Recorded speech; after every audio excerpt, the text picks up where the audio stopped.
ಪ್ರೀತಿಯ ಪ್ರಥಮ PUC ವಿದ್ಯಾರ್ಥಿಗಳೇ, ಎಲ್ಲರಿಗೂ ಕೂಡ ಮತ್ತೊಮ್ಮೆ ನಮ್ಮ ಯೂಟ್ಯೂಬ್ ಚಾನಲ್ಗೆ ಸ್ವಾಗತ. ಐ ರಿಕ್ವೆಸ್ಟ್ ಎವ್ರಿ ಒನ್, ಆಯಿತಾ, ನೀವು ಯಾಕೆಂದರೆ ಫಸ್ಟ್ ಇಯರ್ PUC ಸರ್, ಹಾಗಾಗಿ ನಿಮ್ಮಲ್ಲಿ ರಿಕ್ವೆಸ್ಟ್ ಮಾಡ್ತಾಯಿದ್ದೀನಿ, please don't skip this video. ಈ ವಿಡಿಯೋದಲ್ಲಿ ಬರುವಂತಹ ಪ್ರತಿಯೊಂದು ಕ್ವಶನ್ನು, ಆಯಿತಾ, questions are very very very important for your annual exam, for your midterm exam and for your preparatory exams. Make sure you prepare all the questions, which I am going to discuss in this video. Economics ಆಗಿರುತ್ತೆ subject. ಬನ್ನಿ ವಿದ್ಯಾರ್ಥಿಗಳೇ, ಆಯಿತಾ, ಇದನ್ನು LBA4 ಅಂತ ಕೂಡ ತಾವುಗಳು ಅನ್ಕೋಬೋದು, ಆಯಿತಾ. ಯಾಕಂದರೆ ಈಗ LBA4 ಬಹಳ ಕಡೆ ನಡೀತಾ ಇದೆ. ಫಸ್ಟ್ ಇಯರ್ PUC ವಿದ್ಯಾರ್ಥಿಗಳೇ, this video is purely meant for our first year PUC commerce ಹಾಗೂ ನಮ್ಮ ಆರ್ಟ್ಸ್ ವಿದ್ಯಾರ್ಥಿಗಳಿಗಾಗಿರುತ್ತೆ, ಆಯಿತಾ. ಪಾರ್ಟ್ 2 ಇಂಡಿಯನ್ ಎಕನಾಮಿಕ್ ಡೆವಲಪ್ಮೆಂಟ್ ಅಂತ ಇದೆಯಲ್ವ, ಆ ಭಾಗದಿಂದ ಚಾಪ್ಟರ್ 3 ಲಿಬರಲೈಜೇಷನ್ ಆಗಿರ್ಬೋದು, ಪ್ರೈವೇಟೈಸೇಷನ್, ಗ್ಲೋಬಲೈಜೇಷನ್, ಆಯಿತಾ. ಈ ಒಂದು ಟಾಪಿಕ್ಕಿನ ಮೇಲೆ ಇಲ್ಲಿ ಕ್ವಶನ್ ಆನ್ಸರ್ಸ್ಗಳನ್ನು ತಾವುಗಳು ನೋಡ್ಬೋದು. These questions are very important for your exam. Clear? Shall we start now? Very good. Let us switch into our topic today. ಆಯಿತಾ. If you have any clarification or any doubts, please comment me. ಬನ್ನಿ ವಿದ್ಯಾರ್ಥಿಗಳೇ, choose the correct answers ಅಂತ ಇದೆ. IBRD is popularly known as dash ಅಂತ ಇದೆ. ಇದಕ್ಕೆ right answer ಬಂದು world bank ಅಂತ ಇದೆ ಅಲ್ವಾ, ಇದು 100% ಸರಿಯಾದ ಉತ್ತರ ಆಗಿರುತ್ತದೆ. Next question number 2 my dear children, goods and services tax is dash ಅಂತ ಇದೆ. ಇದನ್ನು ನಾವು ಇಂಡೈರೆಕ್ಟ್ ಟ್ಯಾಕ್ಸ್ ಅಂತ ಕರಿತೀವಿ, ಇಂಡೈರೆಕ್ಟ್ ಟ್ಯಾಕ್ಸ್ ಅಂತ. ನೆಕ್ಸ್ಟ್ ನೋಡಿ ವಿದ್ಯಾರ್ಥಿಗಳೇ, this is our mail I D. I request every one those for watching this video, arts and commerce, my dear children, my dear lovely children, please send your unit test 1 question paper to our mail I D. ಇದು ನನ್ನ ಮೇಲ್ I D ಆಗಿರುತ್ತೆ. ನಮ್ಮ ಒಂದು mail I ಡಿಗೆ ತಾವುಗಳು ನಿಮ್ಮ unit test 1 ಮುಗಿದು ಹೋಗಿದೆ ಅಲ್ವಾ 40 ಮಾರ್ಕ್ಸಿಂದು, ಆ ಒಂದು ಕ್ವಶನ್ ಪೇಪರನ್ನು ಕಳುಹಿಸಿ ಕೊಡಿ ವಿದ್ಯಾರ್ಥಿಗಳೇ. ಕ್ವಶನ್ ನಂಬರ್ 2 ಮುಗೀತು ಸರ್. ಈಗ ನಾವು, ಯಾಕಂದರೆ ಪಾರ್ಟ್ ಎ ಇರುವಂಥದ್ದು ಕೇವಲ 10 ಮಾರ್ಕ್ಸಿಗೆ, 10 ಮಾರ್ಕ್ಸಲ್ಲಿ MCQs ಕವರ್ ಆಗಬೇಕು, fill in the blanks cover ಆಗಬೇಕು, ಮ್ಯಾಚ್ ದ ಫಾಲೋಯಿಂಗ್ ಕವರ್ ಆಗಬೇಕು, ಹಾಗೂ 1 ಮಾರ್ಕ್ ಕ್ವಶನ್ಸ್ ಕೂಡ ಕವರ್ ಆಗಬೇಕು. ಫಿಲ್ ಇನ್ ದ ಬ್ಲ್ಯಾಂಕ್ಸ್ ಅಂತ ಇದೆ ನೋಡಿ. ಇನ್ 1991 India met with an economic crisis relating two is external dash ಅಂತ ಇದೆ. ಅದಕ್ಕೆ ಸರಿಯಾದ ಉತ್ತರ ಬಂದು ಡೆಟ್ ಅನ್ನುವಂಥದ್ದು ರೈಟ್ ಆನ್ಸರ್ ಆಗಿರುತ್ತದೆ. In India economic reform var introduced in the year dash ಅಂತ ಇದೆ. 1991 ಅನ್ನುವಂಥದ್ದು ರೈಟ್ ಆನ್ಸರ್ ಆಗಿರುತ್ತದೆ. RBI ರೆಗ್ಯುಲೇಟ್ಸ್ ಸೆಕ್ಟರ್ ಡ್ಯಾಶ್ ಅಂತ ಇದೆ. ಮಾನಿಟ್ರಿ ಅನ್ನುವಂಥದ್ದು ರೈಟ್ ಆನ್ಸರ್ ಆಗಿರುತ್ತದೆ.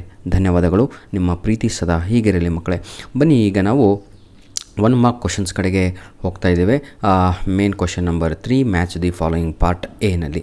ಹಾಗಿದ್ರೆ ನೋಡಿ, ನಾನು ಹೇಳ್ತೀನಲ್ವ 100% ಇವೇ ನಿಮ್ಮ ಕ್ವಶನ್ ಪೇಪರಲ್ಲಿ ಇರುತ್ತೆ. ಹಾಗಿದ್ರೆ ಈಗ ನಾವು ಒಂದೊಂದಾಗಿ ನೋಡ್ತಾ ಹೋಗೋಣ. IMF ಅಂತ ಇದೆ. IMF ಅಂದರೆ ಇಂಟರ್ನ್ಯಾಷನಲ್ ಮಾನಿಟ್ರಿ ಫಂಡ್ ಅನ್ನುವಂಥದ್ದು ರೈಟ್ ಆನ್ಸರ್ ಆಗಿರುತ್ತದೆ, ಆಪ್ಷನ್ ಬಿ. ಸ್ಟ್ರಕ್ಚರಲ್ ರಿಫಾರ್ಮ್ಸ್ ಅಂತ ಇದೆ. ಲಾಂಗ್ ಟರ್ಮ್ ಮೆಜರ್ ಅನ್ನುವಂಥದ್ದು ರೈಟ್ ಆನ್ಸರ್ ಆಗಿರುತ್ತದೆ. FDI ಅಂತ ಇದೆ. ಇದನ್ನು ನಾವು ಫಾರಿನ್ ಡೈರೆಕ್ಟ್ ಇನ್ವೆಸ್ಟ್ಮೆಂಟ್ ಅಂತ ಕರಿತೀವಿ. ಕ್ಲಿಯರ್ ಮೀಡಿಯರ್, ಆಯಿತಾ, ಆಪ್ಷನ್ ಇ ಆಗಿ ಇರುತ್ತದೆ. FII ಅಂತ ಇದೆ. ಫಾರಿನ್ ಇನ್ಸ್ಟಿಟ್ಯೂಷನಲ್ ಇನ್ವೆಸ್ಟರ್ಸ್ ಅನ್ನುವಂಥದ್ದು ರೈಟ್ ಆನ್ಸರ್ ಆಗಿರುತ್ತದೆ. ಸ್ಟೆಬಿಲೈಸೇಷನ್ ಮೆಜರ್ಸ್ ಅಂತ ಇದೆ.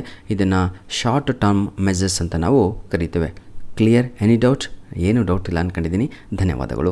ಹಾಗಿದ್ರೆ ಮುಂದೆ ಹೋಗೋಣ ಮಕ್ಕಳ. ಈಗ ಬನ್ನಿ, answer the following questions in a sentence or in a word ಅಂತ ಇದೆ. ವಾಟ್ ಈಸ್ ಲಿಬರಲೈಸೇಷನ್ ಅಂತ ಒಂದು ಕ್ವಶನ್ ನಿಮಗೆ ಇಲ್ಲಿ 1 ಮಾರ್ಕಿಗೆ ಕೇಳಿದ್ದಾರೆ. ಹಾಗಿದ್ರೆ removing government control and restriction on economic activities is called, ಆಯಿತಾ, ಲಿಬರಲೈಸೇಷನ್ ಅಂತ ಕರಿತೇವೆ. Give the meaning of direct tax ಅಂತ ಇದೆ, ಆಯಿತಾ. The tax levied on individual income and business profit is called direct tax ಅಂತ.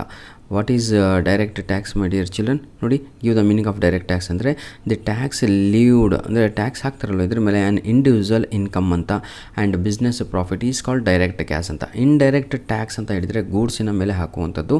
ಇಲ್ಲಿ ಡೈರೆಕ್ಟ್ ಟ್ಯಾಕ್ಸ್ ಅಂತ ಹೇಳಿದರೆ ನಾವು ದುಡಿದಂಥ ಸಂಪಾದನೆಯ ಮೇಲೆ ಕ್ಯಾಲ್ಕುಲೇಷನ್ ಮಾಡಿಬಿಟ್ಟು, ಆಯಿತಾ, ಬಿಸ್ನೆಸ್ಸಿನ ಮೇಲೆ ಅದರ ಮೇಲೆ ಹಾಕುವಂಥದ್ದು ಆಗಿರುತ್ತೆ ಇನ್ಕಮ್, ಆಯಿತಾ. ಇಯರ್ ಪಾರ್ಟ್ ಬಿಗೆ ಬರ್ತಾ ಇದ್ವಿ. ಆನ್ಸರ್ ಎನಿ 3 ಅಂತ ಇದೆ. I request every one those who are watching this video, don't skip it, ಆಯಿತಾ. Don't just watch this video my dear children, please pause it. ಅದನ್ನು ಫಾಸ್ ಮಾಡಿಕೊಂಡು please write down all the questions and prepare, ಆಯಿತಾ. ಇಷ್ಟಂತೂ ನಾನು ಹೇಳಬಲ್ಲೆ ನಿಮಗೆ, ಯಾಕಂದರೆ prepare the answer ಅಂತ ಹೇಳಲಿಕ್ಕೆ ನಾನೇ ಆನ್ಸರನ್ನು ನಿಮ್ಗೆ ಕೊಡ್ತಾ ಇದ್ದೇನೆ. First at least you copy the questions my dear children. ನೋಡಿ ಆನ್ಸರ್ ಎನಿ 3 ಅಂತ ಇದೆ. Each question carries 2 marks. ಹಾಗಿದ್ರೆ ಬನ್ನಿ, state any 2 sources of government deficit finance ಅಂತ ಇದೆ ಆಯಿತಾ. Very easy my dear children. ಒಂದು ಕಮರ್ಷಿಯಲ್ ಬ್ಯಾಂಕ್ಸ್, ಒಂದು public, foreign credits, international institutions, these 4 ಆಯಿತಾ. ನೀವು ಬರೀಬೇಕಾಗಿರೋದೆಷ್ಟು ಎನಿ 2 ಅಂತ ಇದೆ. Next give the meaning of industrial licensing. ಹೌದಲ್ವಾ. ನೋಡಿ ಇಂಡಸ್ಟ್ರಿಯಲ್ ಲೈಸೆನ್ಸಿಂಗ್ ಅಂದರೆ ಏನು ಅಂತ ಕೇಳಿದ್ದಾರೆ. ದಿ ಪರ್ಮಿಷನ್ ಆಫ್ ಗೌರ್ನಮೆಂಟ್, ಹೌದಲ್ವಾ, to establish, produce and to stop industries is called industrial licensing ಅಂತ ಇದೆ. ಏನು ಹಿಂಗಂದರೆ, ಏನೇ ಒಂದು ನೀವು ಪ್ರಾರಂಭವನ್ನು ಮಾಡಿದರೆ ಇದರಿಂದ ಏನಂತೀರ, ಗೌರ್ಮೆಂಟಿಂದ ಪರ್ಮಿಷನನ್ನು ಪಡೆದುಕೊಳ್ಬೇಕಾಗತ್ತೆ. ಏನೇ ಎಸ್ಟಾಬ್ಲಿಷ್ಮೆಂಟ್ ಮಾಡೋಕ್ಕಾಗಿರೋಗಿರ್ಬೋದು, ಅಥವಾ ಉತ್ಪಾದನೆ ಮಾಡೋಕ್ಕಾಗಿರ್ಬೋದು, ಅಥವಾ ಸ್ಟಾಪ್ ಮಾಡ್ತಾ ಇದ್ದೀರಾ ಅಂದರೂ ಎಲ್ಲದಕ್ಕೂ ಕೂಡ ತಾವುಗಳು ಒಂದು ಲೈಸೆನ್ಸ್ ಅಂತ ಇರುತ್ತೆ, ಅದನ್ನು ತಗೋಬೇಕಾಗತ್ತೆ. ಬನ್ನಿ ವಿದ್ಯಾರ್ಥಿಗಳೇ, ಈಗ ನಾವು mention the industries which are reserve for public sector in India ಅಂತ ಇದೆ. ಇದು ಕೂಡ ಬಹಳ ಈಸಿಯಾಗಿರುವಂಥದ್ದು ಆಯಿತಾ. ನೋಡಿ ಮೆನ್ಷನ್ ದಿ ಇಂಡಸ್ಟ್ರೀಸ್ ಅಂತ ಇದೆ ಆಯಿತಾ. Reserve the for public sector ಅಂತ, ಒಂದು defence industry, railway industry, atomic energy production, ಈ 3 ಕೂಡ ಹೌದು. ಯಾವುದಾದ್ರೂ ತಗೊಳ್ಳೋ 2 ಬರೆದ್ರೂ ಸಾಕು. ವಾಟ್ ಈಸ್ ಫಿಸ್ಕಲ್ ಪಾಲಿಸಿ ಅಂತ ಇದೆ, ಹೌದಲ್ವಾ. A policy taken by the government for the purpose of public revenue, public expenditure and public debt is fiscal policy ಅಂತ ಕರೀತಾರೆ. ನೋಡಿ ವಿದ್ಯಾರ್ಥಿಗಳೇ, I request one more time, those who are watching this video, you have not yet sent ಆಯಿತಾ. ಇಲ್ಲಿವರೆಗೂ ಕೂಡ ಯಾರೂ ಕೂಡ question ಪೇಪರನ್ನು ಕಳಿಸ್ಕೊಟ್ಟಿಲ್ಲ. This is our mail I D my dear children. ಈ ಒಂದು ಮೇಲ್ ಐ ಡಿಗೆ ನಿಮ್ಮ ಯೂನಿಟ್ ಟೆಸ್ಟ್ 1 ಕ್ವಶನ್ ಪೇಪರ್ಗಳನ್ನು ಫೋಟೋ ಹೊಡೆದು ಅದರ ಮೇಲೆ ನಿಮ್ಮ ಹೆಸರು ಬರೆದು ನಮಗೆ ಕಳುಹಿಸಿ ಕೊಡಿ. ಐ ರಿಕ್ವೆಸ್ಟ್ ಎವ್ರಿ ಒನ್ ಆಯಿತಾ. All in one pdf99@gmail.com COM ಆಯಿತಾ. Give an example for direct tax and indirect tax ಅಂತ ಇದೆ. ಈಗ ತಾನೇ ನಾವು ಅದ್ರ ಬಗ್ಗೆ 1 ಮಾರ್ಕ್ಸಲ್ಲಿ ಚರ್ಚೆ ಮಾಡಿದ್ವಿ ಅಲ್ವಾ. ಡೈರೆಕ್ಟ್ ಟ್ಯಾಕ್ಸ್ ಅಂತ ಹೇಳಿದರೆ ಆಯಿತಾ, ಇದನ್ನು ಇನ್ಕಮ್ ಟ್ಯಾಕ್ಸ್ ಅಂತ ಕರಿತೀವಿ, ಕಂಪ್ನಿ ಟ್ಯಾಕ್ಸ್ ಅಂತ ಹೇಳ್ತೀವಿ, ಗಿಫ್ಟ್ ಟ್ಯಾಕ್ಸ್ ಅಂತಲೂ ಕೂಡ ಹೇಳ್ತೀವಿ ಆಯಿತಾ. ನೆಕ್ಸ್ಟು ಇಂಡೈರೆಕ್ಟ್ ಟ್ಯಾಕ್ಸ್ ಅಂತ ಹೇಳಿದರೆ ಇದು ಗೂಡ್ಸಿನ ಮೇಲೆ GST.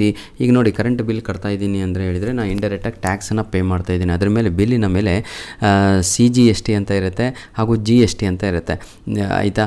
ಒಂದು ಸೆಂಟ್ರಲ್ ಗೌರ್ಮೆಂಟ್ ಟ್ಯಾಕ್ಸು, ಒಂದು ಸ್ಟೇಟ್ ಗೌರ್ಮೆಂಟ್ ಟ್ಯಾಕ್ಸು, SGST ಅಂತ ಹೀಗೆ ನಮ್ಮನ್ನು ಏನು ಮಾಡ್ತಾರೆ ಅಂದರೆ ಆಯಿತಾ ಹಾಕ್ಬಿಡ್ತಾರೆ. ಬನ್ನಿ, state any 2 objectives of trade policy reforms ಅಂತ ಇದೆ. ಭಾಳ ಇಂಪಾರ್ಟೆಂಟ್ ಕೊಂಡ್ರೋ, ತಮಾಷೆ ಮಾಡ್ತಾ ಇಲ್ಲ ನಾನು ಆಯಿತಾ. State any 2 objectives of trade policy reforms ಅಂತ, development of industries, increase in investment, increase in foreign exchange reserve ಅಂತ, ಇವೆಲ್ಲ ಭಾಳ ಇಂಪಾರ್ಟೆಂಟ್ ಆಗಿರುವಂತಹ ಪ್ರಶ್ನೆಗಳು. ಹಾಗಿದ್ರೆ ನಾವೀಗ ಪಾರ್ಟ್ C ಇದ್ದೀವಿ ಮಕ್ಕಳೇ ಆಯಿತಾ. Discuss trade and investment policy reforms ಅಂತ ಇದೆ ಆಯಿತಾ. ಆನ್ಸರ್ ಎನಿ 1 ಅಂತ ಇದೆ. Each question carries how many marks, 4 marks, 4 ಅಂಕದ ಪ್ರಶ್ನೆಗಳು ಆಗಿರ್ತವೆ.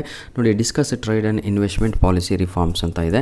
After 1991 with the removal of control and the restriction on economic activities, reforms on trade and investment var undertaken as follows. ಯಾವ ರೀತಿಯಾಗಿ ಟ್ರೇಡ್ ರಿಫಾರ್ಮ್ಸ್, ಯಾವ ರೀತಿಯಾಗಿ quantitative restriction on imports and exports were removed, traffic rates were reduced ಆಯಿತಾ. Quantitative restrictions on import goods were abolished, licensing on import was removed. ಇವೆಲ್ಲವೂ ಕೂಡ ಆಯಿತಾ reforms ಆಗಿರ್ತವೆ. ಬದಲಾವಣೆ ಇನ್ವೆಸ್ಟ್ಮೆಂಟ್ ರಿಫಾರ್ಮ್ಸಲ್ಲಿ ಏನೇನಾಯಿತು ಅಂತ ನೋಡೋಣ. Opportunities were created for foreign investments, ಹೌದಲ್ವಾ. Next provisions were made for FDI ಅಂದರೆ ಫಾರಿನ್ ಡೈರೆಕ್ಟ್ ಇನ್ವೆಸ್ಟ್ಮೆಂಟ್ ಅಂತ, ಆ್ಯಂಡ್ FII ಅಂತ ಮ್ಯಾಜಾ ಫಾಲೋಯಿಂಗಲ್ಲಿ ನೋಡಿದವಲ್ವ, ಅದಕ್ಕೆ ಹಿಡಿದು ಕರೆಕ್ಟಾಗಿ ಓದಿದರೆ 2 ಮಾರ್ಕ್ಸಿಗೆ ಬರಲಿಲ್ಲ ಅಂದರೆ 1 ಮಾರ್ಕಲ್ಲಿರುತ್ತೆ, 1 ಮಾರ್ಕಲ್ಲಿಲ್ಲ ಅಂದರೆ ಅದು 2 ಮಾರ್ಕ್ಸಲ್ಲಿರುತ್ತೆ. ಇಷ್ಟು ತಲೆನಲ್ಲಿರಲಿ ಆಯಿತಾ. Each question carries here 4 marks my dear children. Opportunities were also provided for foreign private investors ಅಂತ.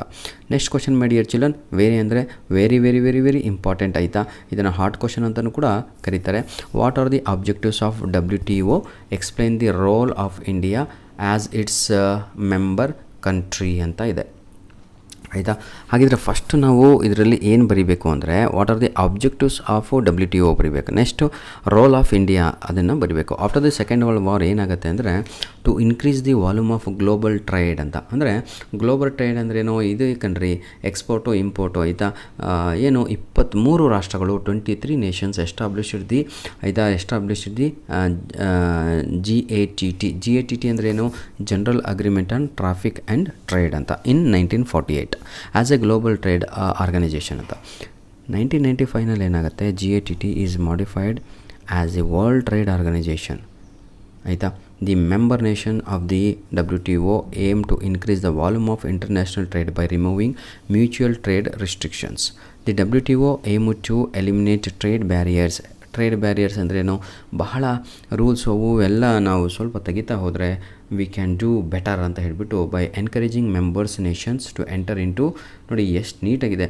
ಆ್ಯಂಡ್ ಏನಿದ್ರೆ multilateral agreements. India being a founder member of the WTO has completed with WTO rules, compiled with the WTO rules by removing quantitative restrictions on import and reducing tariff rates. The headquarters of the WTO is located in Geneva, Switzerland. ಇದನ್ನು ನೆನಪಿಟ್ಕೊಳ್ಳಿ, 1 ಮಾರ್ಕ್ಸಿಗೂ ಬರುತ್ತೆ. I request everyone, those who are watching this video, please send me your unit test 1 question papers.